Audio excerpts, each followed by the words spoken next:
Bom dia, amados. Hoje é dia 15 de maio do ano da graça de 2025, é quinta-feira, e podemos mais uma vez ter este momento aqui pela manhã e estamos a considerar, a partir do texto de Mateus 6, versículos 19 e seguintes, a considerar a intervenção do Senhor Jesus no que diz respeito à nossa localização do coração, onde está o nosso coração. E o Senhor Jesus deixou-nos um modelo, um processo muito prático, assim que nós possamos identificar qual é o nosso tesouro, aquilo que temos como mais precioso na vida, é lá que vai estar o nosso coração. E como é óbvio, o nosso coração só pode estar em Jesus, não pode estar noutro lugar.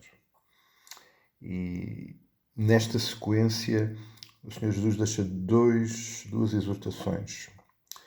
A primeira delas está nos versículos 22 e 23. E esta primeira exortação tem a ver com os nossos olhos. São os olhos a lâmpada do corpo. Se os teus olhos forem bons, todo o teu corpo será luminoso. Porém, se os teus olhos forem maus, todo o teu corpo estará em trevas. Ou seja,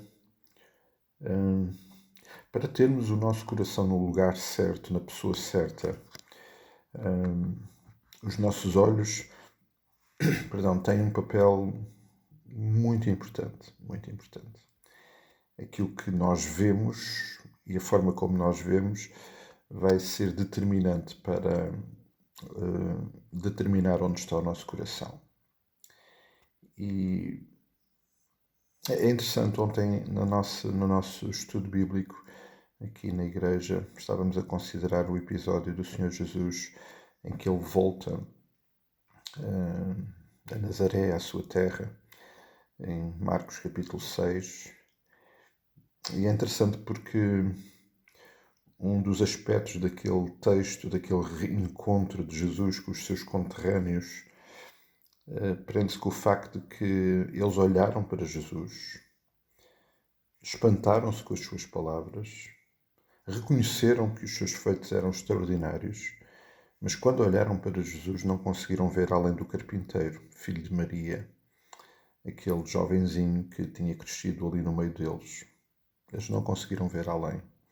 E por isso, apesar de se impressionarem com as suas palavras e com os seus feitos, isso não contribuiu em momento nenhum para a sua fé, e mais teve duas consequências muito práticas. O Senhor Jesus ausentou-se da cidade e não realizou os milagres que poderiam ter acontecido. Não porque ele não desejasse, mas por causa da ausência de fé daquela gente. Os nossos olhos determinam muito. E, de facto, ontem, ao pensar naquele texto, olhar para Jesus e não ver verdadeiramente quem Ele é, traz com toda a certeza prejuízo para nós. E no caso do povo de Nazaré, não viu além do carpinteiro. Nós, às vezes, olhamos para Jesus e podemos não ver além daquele que precisa de resolver os meus problemas. Às vezes, temo que possamos até olhar para Jesus como o bilhete para a vida eterna, para a salvação, mas Jesus é muito mais do que isso, muito mais do que isso. O apóstolo Paulo, em Colossenses 1, afirma que o Pai decidiu que em Cristo residisse e tivesse presente toda a plenitude, toda a perfeição, toda a excelência da sua existência. E, portanto, Jesus vai muito além daquilo que nós possamos decidir ver ou por algumas restrições e condições não conseguir ver além disso. Jesus é muito mais do que aquilo que nós possamos realmente compreender. E por isso mesmo, se os nossos olhos não estiverem atentos, se os nossos olhos não virem além daquilo que é evidente, daquilo que é visível, podemos perder a oportunidade de ter o nosso coração no lugar certo. Jesus é muito mais do que qualquer coisa que nós possamos viver aqui, é mais do que aquelas pessoas que nós amamos, é mais do que a nossa saúde, é mais do que qualquer coisa, é mais do que a igreja, inclusive. Jesus é muito mais do que a igreja.